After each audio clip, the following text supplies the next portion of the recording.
Vážený pán prezident Českej republiky, zaznamenal som, že ste počas svojej cesty po Spojených štátoch hovorili o narušení vzťahov Česka a Slovenska, pokiaľ by som po voľbách zostavil vládu.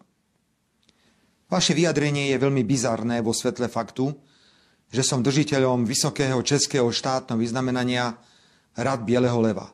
Práve za budovanie vynikajúcich vzťahov medzi našimi bratskými krajinami.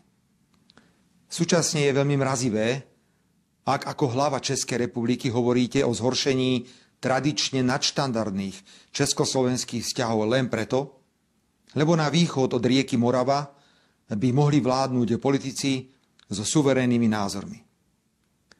Áno, priznávam, na vojnu na Ukrajine, ktorá je jediným dôvodom vášho vyhlásenia, mám iný názor. Som proti ďalšiemu vyzbrojovaniu Ukrajiny, pretože predĺžovanie konfliktu vedie len k zbytočným obrovským stratám na ľudských životoch bez akéhokoľvek posunu v riešení konfliktu. Presadzujem myšlienku okamžite zastaviť vojenské operácie a ihneď začať rokovať o miery. Viem, že rokovania budú náročné a zdĺhavé, ale lepšie zastaviť vojnu a 10 rokov rokovať, ako nechať Ukrajincov a Rusov, aby sa ďalších 10 rokov bez výsledku zabíjali. Áno, mám iný názor na účinnosť protiruských sankcií. Poškodzujú viac Európsku úniu ako Ruskú federáciu. Áno, považujem prípadné členstvo Ukrajiny v NATO za rizikový faktor pre celosvetový mier. Áno, som za autonómiu Európskej únie v zásadných zahranično-politických a bezpečnostných otázkach. Európska únia má svoje postoje formovať v rovnocennom dialogu so Spojenými štátmi a nielen slepo a nekriticky kopírovať americké záujmy.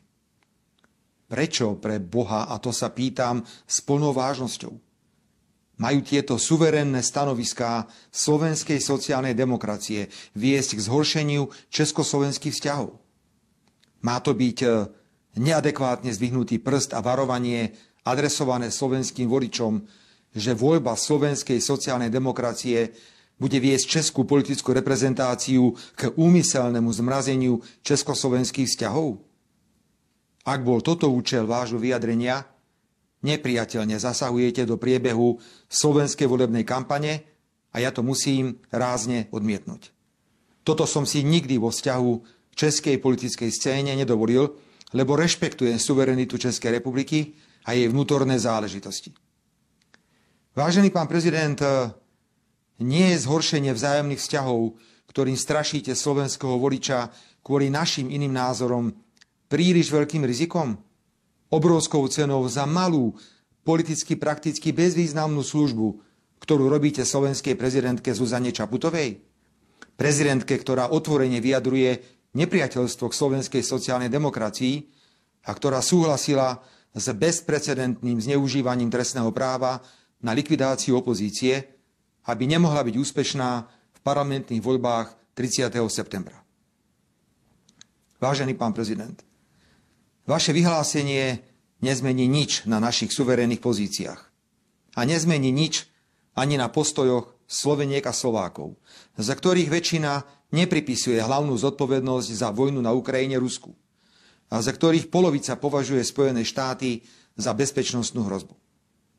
Vážený pán prezident, chcem vás ubezpečiť, že bez ohľadu na to, či slovenská sociálna demokracia bude vo vláde alebo v opozícii, budeme si vašu krajinu mimoriadne vážiť a budeme s úctou rešpektovať každý odlišný postoj, ktorý vy osobne alebo česká politická reprezentácia zaujme. Tak som bol vychovávaný. Rešpektovať iný názor. A prirodzene očakávam, že takto sa bude každý stavať aj k našim legitímnym stanoviskám. Žijeme v zvláštnej dobe. Ten, kto podporuje mier, je vojnový štváč. Ten, kto podporuje vojnu, je mierový aktivista. Počas 10 rokov pôsobenia vo funkcii slovenského predsedu vlády som zažil 7 českých premiérov a 2 českých prezidentov. A prakticky so všetkými som mal nadštandardné priateľské vzťahy. A veľmi, veľmi si želám, aby to tak bolo stále.